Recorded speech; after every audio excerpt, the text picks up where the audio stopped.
Welcome to the Visitor Parking Podcast. Righteous Rides provides vans to missionaries when they're in the U.S. on furlough. We hope you enjoy this story from one of our recent guests.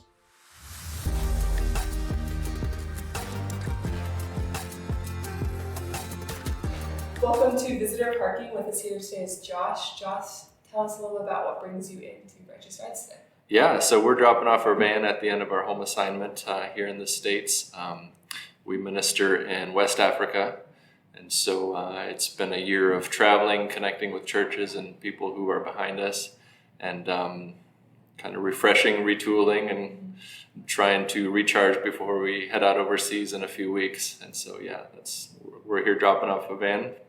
Yeah. So what was home assignment like? What were some challenges or some good moments in the van? Yeah, so home assignment for people in missions is required most of the time, and it's a good thing. So we came back last summer pretty exhausted, pretty burnt out from 4 years on the field, and so we saw a lot of things in our ministry that were hard, and we also pushed ourselves in many ways that kind of maxed us out. And so the first few months home, we used that just kind of reconnect with family and recharge and stuff. And then we hit the ground running, reconnecting with people that we needed to, and visiting and sharing what God's doing overseas.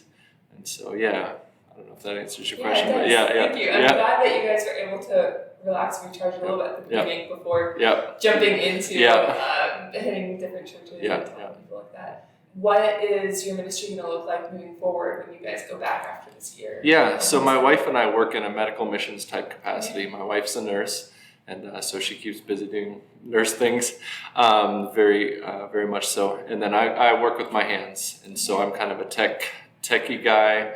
I do a lot of electronics, like electrical work. I was head of electrical department for a hospital.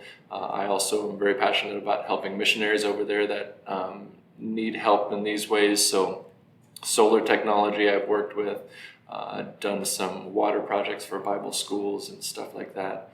And so we did a lot of that type of stuff.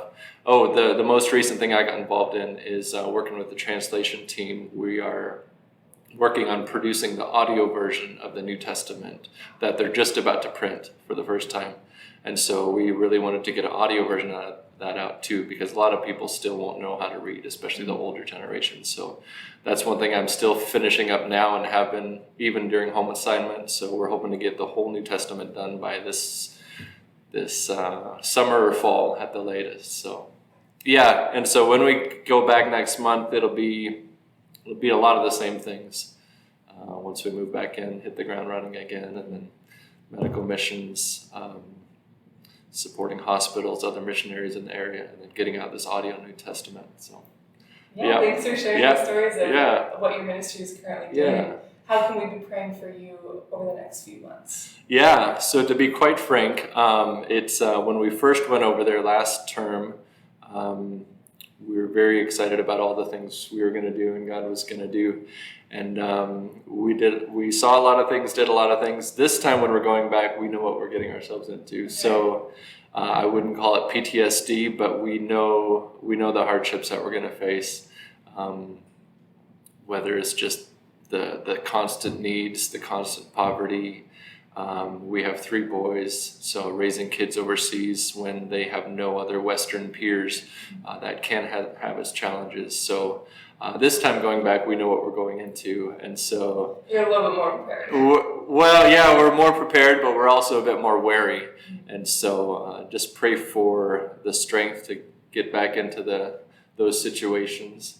And I've joked with people before how we show up on the mission field because we want to help solve the problem of needs. And then once we get overseas, we're almost surprised by how many needs there are. And so, there's a lot of work to be done still. And so just pray that we have the wisdom to know how to do it, how to manage our time, and how to think about the long-term survival of ministry and what that entails, both for us and our whole family, because we've kind of seen along the way that if we've kind of seen along the way that, if one of us falls behind or doesn't make it, then the whole family doesn't make it. And so we're in this together. Yeah. Thank you so much, Josh, for coming on Mr. No Marketing. problem. Thanks for all you guys do.